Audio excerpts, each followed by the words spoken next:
Welcome to our journey through the mind as we discuss mental time travel, a uniquely human concept and is one of the key parts of the ensemble hypothesis. Mental time travel is when you can recall the past and anticipate the future. And we'll be explaining this on 3 levels of knowledge, one from a psychological major to another peer, another psychological major, one from an adult to a psychological major, and one from a psych major to a child. We're excited to show you all what we have in store. My name is Anthony Fahima, My name is Robert Zabi. And my name is Bo Savoya. and we hope you enjoy. Thank you so much. So Anthony, how are you feeling about the test coming up? Oh no, man. It's kind of difficult. Mental time travel is not as easy as I thought it would be. Yeah, I thought it was going to be a little easier too, but I think since we're here, let's just review it right now so we can figure out what we're doing. Yeah, no, that sounds perfect, dude. Let's do it. So starting off, mental time travel, from what I remember in class, I think it's a process in which you predict the past, or you predict the future, and reconstruct ideas of what the past is like. That's why it's called mental time travel, because you go to the past and you can think about the future. Yeah. Now that you mentioned that, I kind of remember this point that we had in class, and one study we were reading, I think. Yeah. That it's a uniquely human concept. It is. And animals like primates or squirrels, like the squirrels around us, the birds, although they may have a episodic memory like humans, it's not exactly the same. Yeah. And from the understanding I got about it was they just can't actually conceptualize that episodic things. They don't have any real recollection of those memories. It's really good. Scientists are still like kind of figuring it out, delving into it, trying to figure it out. And it's cool because both of these processes, I remember the future and the past. Both of these things, since they're uniquely human, what's really interesting is that they use the exact same brain regions, which is interesting because what does that say about episodic memory and how it's used within these processes? Yeah. And with that brain region, it's the default mode network, right? Precisely, yeah, the default mode network, yeah. And what does that all entail? Well, Anthony, the default mode network has to do with the posterior cingulate cortex, the medial prefrontal cortex, and most importantly, the hippocampus. Oh, yeah. I remember that. Okay. So the hippocampus, if I remember correctly, is the memory storage center? Precisely, yes. And medial prefrontal cortex is related to not emotional salience, that's the posterior cingulate. Mm-hmm. What was the medial prefrontal cortex? Well, I think it deals with the working memory and how you process these informations. And actually, well, here, let me see. From our notes in class. Well, it's interesting because the memory process is actually split up into 3 different categories. Mm-hmm. And yeah, because remember there's 3. The first one is encoding. Encoding is when you see a stimulus for the first time, and you perceive it, you recognize it, and you further process it. And this is when encoding takes place when it specifically goes into short-term memory. Yeah. The second process is, which one? Let me see. It's under those 3. Is storage. Storage is the process in which, after short-term memory, it transfers to long-term memory. Yeah. So having these 2 is really important because without the storage phase of memory, you'd be completely unable to have any long-term memories at all. Yeah. And let me guess, the third is retrieval. Correct. And that's where we go and retrieve our old memories to help anticipate the future, yeah? That's exactly right. Perfect. I got Yes. Gonna nail that part of the exam. We totally got that. And I also remember that we were talking about, there's a study from 2007 that we read in class about dealing with the fact that the episodic memory of thinking about the past and predicting the future activates the same brain regions, which I think is a really important thing to know. And another thing I remember we were talking about is reconstructive retrieval. What do you think about that? I'm not exactly sure I understand that. For so sure. we're taking the time to retrieve old memories and through that we are reconstructing them, changing a few things like here and there. That's exactly I think right. someone mentioned like a president doing that, right? Yeah, it's close. Well, actually, it's a guy named John Dean. And before we get that, I think it's really important because reconstructive retrieval is an active process and it's guided by your schemas, your interpretations of what the world is and how things can be. Yeah. And what your schemas do is they can guide the way that you perceive events. So, in this way, if you have a process of, like reconstructive retrieval, when you access a memory, you reconstruct it from the past. Yeah. So long-term memory, it's not a fixed process. It continues to happen. So once it's consolidated, you will remember it differently every time. And I think that's really important. And again, this is guided by your schemas. And that has to do with, like you were talking about, with Nixon, with John Dean. John Dean is really interesting because you can often think these memories are really vivid and really true, when in fact, reconstructive retrieval alters it and changes your perception of the event. Which I think is really interesting. one thing I thought of was. Yeah. Ooh, I'm liking. Because, okay, well, actually, I think I know what you're getting to, though. Because this process, what's really interesting about this is that it deals with the left hemisphere's interpreter. The interpreter of the previous chapter we were talking about is really, really important in this. Because that fills in the gaps. It's a creative process which fills in the gaps between events. And in this way, you're able to remember a vivid event with specific details that happen. I remember you were talking about a Starbucks example. Yeah, that's really good. And actually, there was one other thing about schemas, which I was just thinking about now. We're like in Samuel Couple's house, right? Precisely. And so cool. I'm thinking, this is my first time being in here. I'm thinking of my house, right? I'm like, Yeah. oh, we have a couch at the front door. Mhm. We have this doormat at the front entrance. But instead, when we first entered in here, there's a student worker making sure people do that. There was a donation box. Yeah, exactly. And then this house is beautiful. But I was thinking of all the things that kind of relate to my house, but at the same time is unique to this house. And my schema was building things and placing things into this house, making me expect something to happen, or expect my mom to come out, or my brother to start yelling at me, something like that. Is that how schema works? That's a perfect example of a schema, and that's exactly what happened with John Dean when he was completely unable to remember anything perfectly, because he had an idea of what a conversation would be like with the president, but when they recalled the tapes, it wasn't anything similar. Yeah. And So with that, what about like anxiety and depression? Isn't it like if you suffer from that? I mean, that's like a uniquely human concept. It definitely is. There's studies saying like a dog can be depressed or a monkey can be depressed, but not to the extent at all. In fact, it's Exactly, very clearly uniquely human, and that's one of the big hazards of time travel. I was thinking like, for example, when I get do my Orgo exam 3. Oof, yeah, Orgo. I've done bad in the first 2, Orgo exam 1 and 2.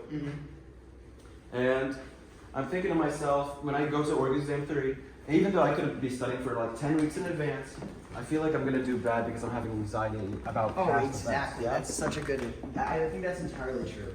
Especially with one of the hazards of time travel. These two things, mental time travel can feel so vivid and so real that oftentimes it feels like we're living in these events. And that's the reason humans have culture. That's the reason we're able to do much of anything. That's the reason we have suits on right now. And that's why monkeys climb trees. Exactly.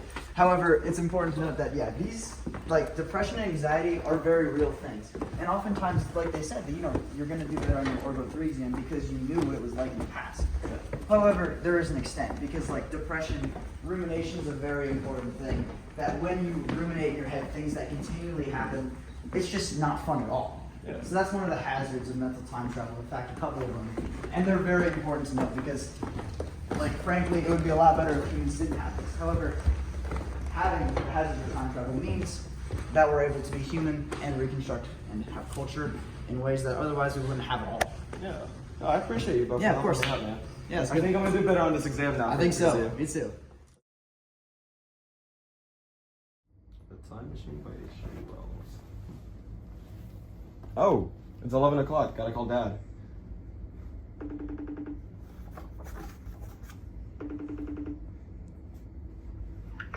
Hello?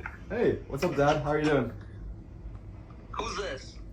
It's your son, Tony. Oh my, I haven't seen you in months. You're busy at school. Yeah, been studying a lot about psychology. Mental time travel, episodic memory, that sort of thing. Oh, do you like that? Yeah, it's been fun. I'm even reading a book right now about paradoxes and time machines. Wait, hold on. You're doing the filter thing again. Wait, I can't hear you. You're doing the filter thing again. Wait, I'm just outside your school. I'll come in. Well, perfect. Wait, when did you get here? Bro, I ran here. Well, Dad, it's good to see you. Glad you were able to run the 300 miles here. Well, I just couldn't hear you over the phone, man. It was bad. Beats me. Well, to help you replenish your carbs, here you go. Can we cluster? Whoa, sour. Alright, so like I was saying, mental time travel, these are just some of the things I've been learning in class. And I want you to imagine this mental time travel machine, okay? I see it. You see it? Perfect. Now, imagine this machine can take you back into time and help you anticipate future events. So, like in my brain, right? Like it's all in my brain. So is it like when I plan to cook dinner tonight, or when I pick up your brother later? That's exactly what I'm talking about. So, whenever you go and cook dinner for me and my little brother, what you're doing is you're taking past experiences of meals you've had. So, like, imagine that steak dinner, medium rare, just like you like it, with a asparagus on the side, and all those other great things, your glass of wine, and the way you got to that meal was by the smell of previous meals, the taste of previous meals. Well, you're making me hungry. You want another cluster? No. I'll have a steak later. Well, don't worry, you're paying. Ooh. So, and then the presentation of this meal, right? All of these things from your past, since you've had these past meals, help you have a new desire for what you're gonna have tomorrow. So the meal you ate yesterday is the meal you're gonna have tomorrow. And this concept is uniquely human. You cannot see primates or other species of animals doing this. They're not gonna go and recollect what they did yesterday to get a new behavior for tomorrow. And then taking it and modifying it slightly every single time. So basically, I'm using my past experiences, like dinner and stuff, to predict the future, like what I'm gonna have. It's exactly what I'm talking about. So there's a specific brain region that helps us use the past to do the future, to imagine the future. Do you know what that is? To imagine the future? What that brain region is? Wait, I think I remember from college. Is it the hippocampus? That's exactly what I'm talking about. So it's the memory center, right? Exactly. I may be old, but I do remember some things. It's good. That means your hippocampus is working. So this hippocampus is designed to be a memory center, as you said. And again, it helps recollect past events to anticipate the future and create new events. So again, like tomorrow, when I go play basketball, I'm gonna remember the time I played basketball last week and be like, okay, my in between the legs to the pull-up three-pointer, that shot didn't work for me last time. What can I do to change that shot? So I'm anticipating the future by imagining now, like, okay, if I change this, I'll make the shot, right? So, do you know what else is involved in that? Is it like episodic memory? You're trying to create a layout of what you did? Is that what you mean? You're using the hippocampus to create episodic memories? Yes, but there's a little bit more involved with that. So there's the DMN, which is the default mode network, which includes the posterior cingulate cortex and the medial prefrontal cortex. Just for the sake of complexity, we won't go into and delve into other things as well. But do you know what they do? No, I'm not sure. What do they do? Well, the posterior cingulate cortex helps with emotional salience, and the MPC, the medial prefrontal cortex, is decision making and cognitive flexibility.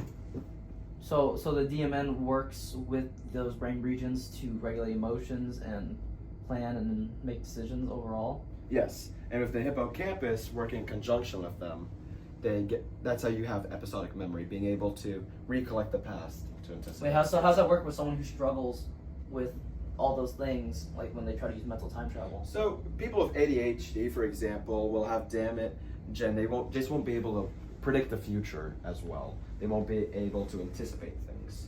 It's the same thing with like a damage to prefrontal cortex that can have damage to cognitive flexibility. And all of these things are, again, uniquely human concepts. Huh, that is interesting. Well, I'm glad that $78,000 a year is really paying off. I'm glad it is too.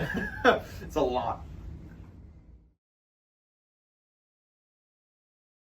Hi, Bo, how you doing? Hey, Mr. Rowe, I'm doing good. How are you? So good. I really wanted to talk to you about something because your mom told me that you love to learn. Yeah, I do. I love learning. I love school. It's very fun. Well, thinking about that, have you ever thought about the last time you played Roblox with your friends? Yeah, I remember. I played last week with them, and I love it. Wait, what'd you play? I played Blox Fruit. It's my favorite game, and it's where you collect different fruits and use them in the game, and I love it. Oh my gosh, that sounds so fun. Well, have you ever thought about the next time you're going to play the game with your friends and what you're going to do? Yeah, I've thought about that. I'm going to play with them tonight, actually. I'm going to get some XP. I'm going to build a big fort with them, and we're going to get different skins and get bigger swords. Bigger than the ones we had last week, even. Oh, so you've done it before? Yeah, we do it before. I love it. Well, that sounds so fun. Well, did you know when you do that, that's called mental time travel? It's your brain working every single second, thinking about the next time you'll play that game. Whoa, mental time travel. Time travel? Yeah. Am I time able travel. to time travel? Yes. Well, kinda. But you're in one place. It's all your brain working. It's the cogs in there. Everything's working by itself. Whoa, You don't have to worry about it. that's really interesting. I didn't know I had that. It's kind of like a superpower almost, right? Well, of course, you're a superhero. Who doesn't Oh. want to be a superhero? That's so cool. Well, I just wanted to tell you that this is very human of us. We are the only species that can do this. Squirrels who try to like hide their food for winter, during the winter, like it's an instinct that they have, but they don't even know they're gonna be hungry later. But for us, like for blox fruit, right? You're thinking about, oh, that's my plate. I'm gonna do this and this, and then like a few days later, right? You're like, oh, I'm gonna do this and this. It's like that, but it's gonna be bigger. It's better. Whoa. I didn't know you could think about the future like that. So it's like I'm time traveling, but it's only in my brain. It's like a very unique power. Yeah. Does my dog have the ability to do this? No, unfortunately not. Your dog is not as cool as you. I guess that kind of makes sense. Well, I also heard you told me last time you didn't do great on your test. Yeah, it was math. I'm not very good at math. Well, are you studying this time? Yeah, I have another exam next week. It's actually I have two, English and math, and I'm kind of nervous for both because I did bad on the math one last year. Did it make you sad? Yeah, it did make me sad, and I'm kind of stressed. I don't know how I'm gonna do in the. I'm sure you do so well because you studying now is already you remembering the past when you didn't feel good after doing the bad on that test. Oh. And you're like, oh, I'm gonna study now because you plan mentally time travel that you're gonna do so much better because you're studying now. That's you plan that because you remember how sad you felt. You don't want to feel that again. Wow, I didn't know I could do that. That's super cool. Yeah, it happens everywhere. Also, did you know that when your birthday comes up in a few weeks, that you're gonna have something bigger and better? Like you had it before, and you thought about it, haven't you? Like what you did. Yeah, I've thought about it before. I had my 4th birthday party, and when I turn 5 soon, I'm gonna remember how it was, and I think I could see how it could be in the future. So the whatever theme you had last time, are you gonna have the same theme or something different? Something Different. I want cars this one. You want cars this time? What did you have last time? Superheroes? Beyblades. Beyblades. I love Beyblades. Well, that sounds so fun. And it's like I'm glad I could tell you something and teach you, and definitely tell your mom. I will. I bet you'll teach her and she'll know so much more. Thank you so much. Good job.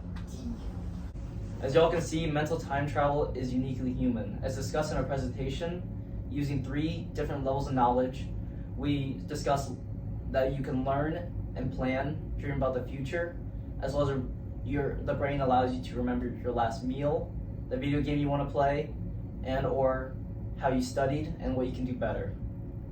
We hope you guys enjoyed. It's been a pleasure. Thank you all. Thank you for having us.